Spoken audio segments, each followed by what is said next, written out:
আপনার ফিউচার হাজবেন্ডের স্যালারি এক্সপেকটেশনটা কেমন? কোটি টাকার তো ইনকাম থাকতেই হবে।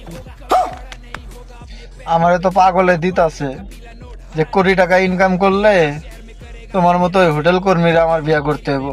তোমার যে চেহারা, ওর থেকে আমার পায়ের জুতার চেহারা অনেক সুন্দর আছে। কোটি টাকা? বিলিয়নিয়ার না হলে তো কিভাবে? আপনি এত টাকাতে কি করবেন?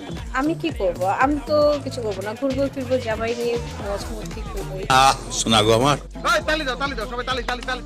মোশারফ ভাই তালিটা দিমু কেমনে? ওরে দেখে তো আমার নিচের ডাই তালি দেয় না। কোটি টাকা ইনকাম করে তোমারে বিয়ে করব, আর ওই আবাসিক হোটেলে কাজ করতেছো ওইখানেই করো, ওইখানেই তোমার কোটি টাকা ইনকাম হবে।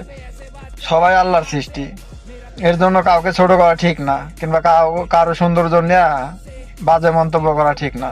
কিন্তু তোমাদের কথাবার্তার কারণে এসব মন্তব্য করতে হয়, কারণ তোমরা যেরকম চাও ওরকম তো সম্ভব না।